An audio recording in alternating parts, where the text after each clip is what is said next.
Okay, welcome back to History Shorts. We're going to pick it up as we learned in our last little short that the Proclamation Line of 1763 ran up the Appalachian Mountains, and nobody was supposed to cross that because the King of England, King George, is he's a little scared. He was a little scared. He's a little scared. So, after that was formed, how long did it take for that line to be Broken.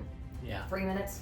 I mean, like, Americans have never been real great at following directions. Yes, which is why the Quartering Act.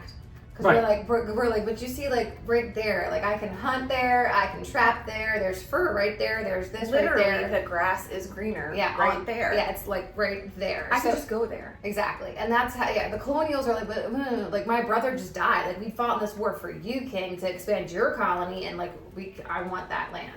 So we're breaking it. We're breaking it instantly. Hence the Quartering Act. Well, the Quartering Act was when British officers and stuff lived with the people, correct? Yes. Okay, so how did that break it? The Quartering Act. I mean, they went and lived with people. Okay. No, like, It doesn't make sense to me how you think that broke that. You're saying? Do you mean like break the habit, or like us, the What does that have to do with? Yeah, What does that have tie to it do together. with? I agree with that. What does it have to do with 1763? How did the people living with British officers moving into your house make you move across the line? I do. Can I just say this? Because it makes that. This may be. Where's the tie in there? Your history student's dream is to watch us argue with you about the things that you say. Yeah, sure. I feel like we should give this link out to your students. We should. Yeah. Because there's no tie. It makes no you sense. Tie it together. Okay, I'm sorry. Here, can I tie? No, I tie no, it together? I got it. Ready? Mm-hmm. Okay. We were. French and Indian War. We got it. that. We fight the war. Got that too. We win the war. British one. Where's Ohio? Still on this side. Still on this side of the of the Mississippi. We got that too. We gained the Ohio River Valley. Yeah, I know right, where that but is. that's on the other Got side that. of the Appalachians. But however, scary natives. Oh, right. They're over here. Well, that's what King King George is scared of them. Okay. Yeah. Okay? He didn't have to He be because says- his ass is over in England. I don't know why he's scared. That's a great point, Dad. He's in England. What's he scared of? 'Cause he's They're going to afraid. swim across the ocean and get him? He's a That's touch phenomenal. mad. He's a little bit crazy. He draws the line. 1763. The Proclamation Line of 1763. Okay. Now, they do not send in the troops immediately. It wasn't then. We break the rules. Okay, so we're rule breaking. We're rule breaking. We're like, hey, We're gonna do. first of all, how do I even know where the line is? Technically, the mountains. Running down the middle of the woods. Yeah. Right. We're basically Right. like, no. Am I even across the line? Who's to say? Not me. Not me's to say. I've in my mind very much pictured like that scene in Robin Hood Men in Tights when like they're jumping across. Like, come on the east bank, come on the west bank. Yeah. Right. Like that's it's not that difficult. Right. So that being said, Yes. that's when they send in the troops because Okay. there aren't forts along the line. So what you're saying to us is you rule breaking Peasants, colonists. Yeah, I'm gonna send in. We're my gonna quarter good with British you citizens because they understand who what understand the line how to is. follow the rules. Didn't they only quarter officers? And then they put the troops around the It would village. have been, around yeah, it the wouldn't village. sound like they're just gonna send No, in they there. didn't send in enlisted men and quarter them with people. So they quartered officers with the colonials, and you had to take care of them if they moved into your house, and you had to polish their boots, and you had to feed them. You had to polish their boots. Oh, Mr. shit, Andrew yeah. Jackson. I'll be very. Whoa, really? What's that? For real? For real? Yeah, no, he had a slash across his arm because he basically told a British officer to go suck it. Because he told the British, he was like 8 too. Like the British officer was like, polish my boots, boy. And he was like, not today. Yeah. You want to know who would have polished boots? Who would have happily quartered like soldiers and like polished boots? Happily quartered officers. This chick. I'd be like, oh, polished. I polished them twice. Oh God! So I don't understand how quartering officers has anything to do with people walking over the line that King George said don't walk over.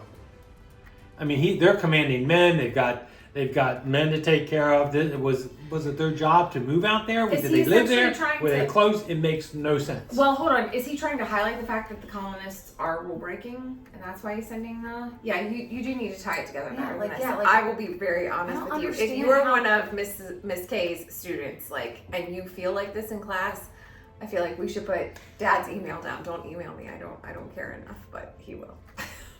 Don't email me. Okay, so So tie it together for us Yeah. non-educated students. yeah. You're rule breaking. I'm King George. Now there's a quarter act. Why did I do it? What's my motivation?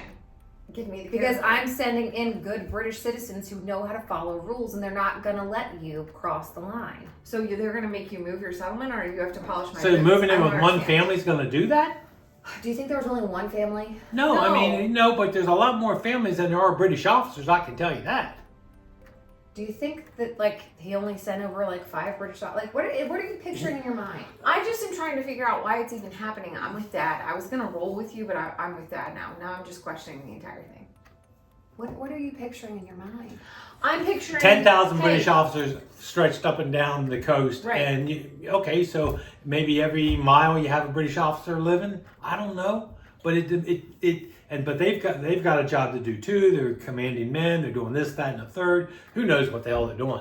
Especially when they're living with somebody. They're on the wilderness. They are guarding the wilderness. They are keeping the British Empire safe. Where do There men are stay? forts back. In the barn? Could have. Where do you think They they put 'em on stayed? the land. They stayed whichever room that officer wanted to stay in. No. I understand the officer. Got the officer. The enlisted men. men. The enlisted men from rank saying of buck enlisted. private to master sergeant. Uh-huh. Where did all those people who are actually going to do the work? The officer ain't going out there and fight shit. He's going to tell the boys to go out there and fight the Indians. Where are they at? They're in the yard. Yeah.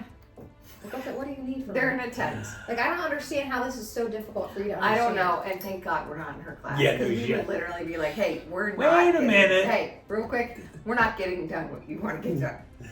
Okay, so we're with So you now. so they moved. Here's the picture. There's a farmhouse, barn, sheds.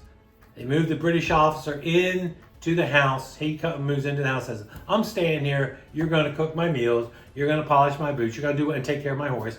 My men are going to be out in live in your barn and sheds and whatever, and set up camp there, because there has to be an accessibility to his troops in order to fight the Indians. Correct?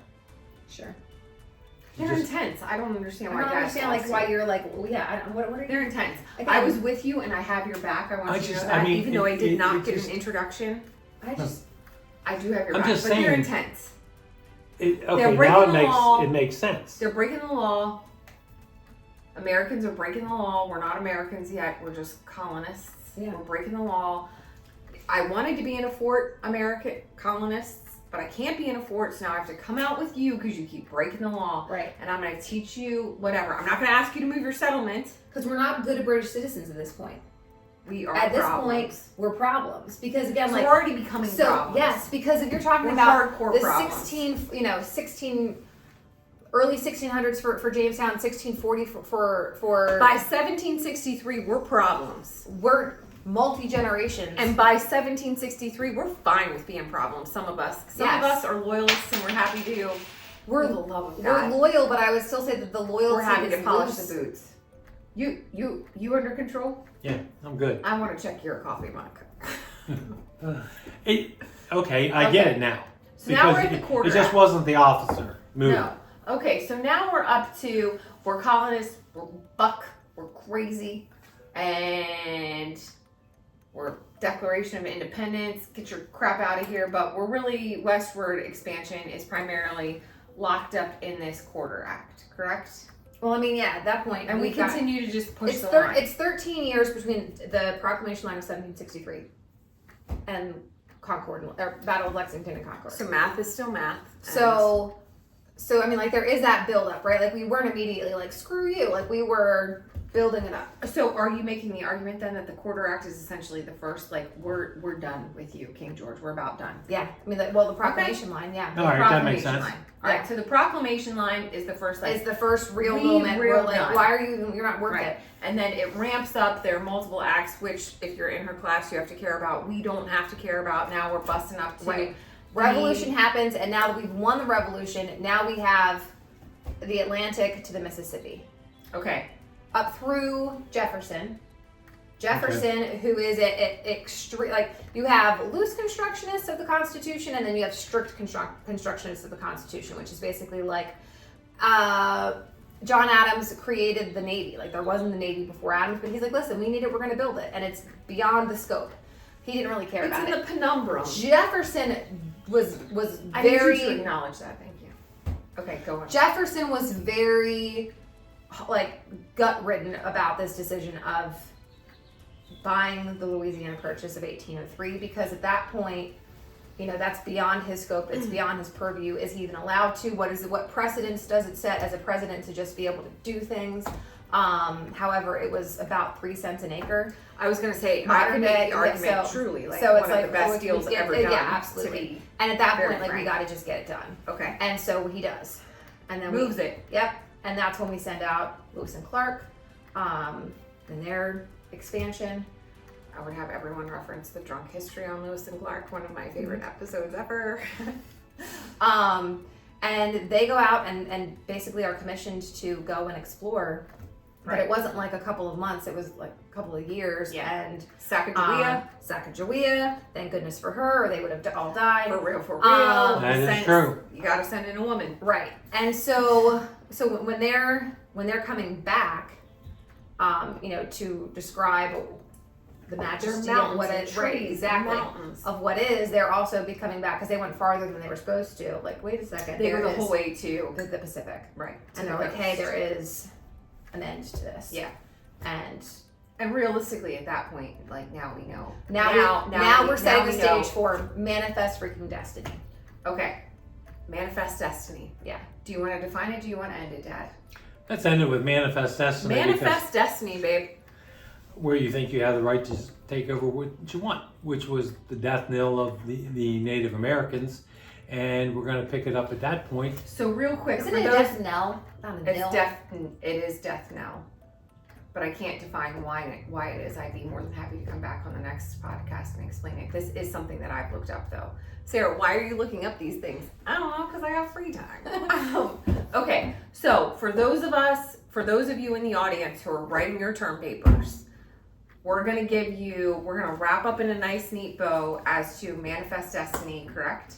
In the next podcast, and conceptually how you could structure your argument around manifest And the effects it destiny. had from that point on. Because Okay. basically, So that's what started. so really we from this point from our first history short to this point and the end of this podcast, what we've just explained to you is how you could potentially make an argument for colonization and imperialism basically getting you here. And now we're going to talk you through manifest destiny taking over. Is that correct? Sure. That's it. Okay.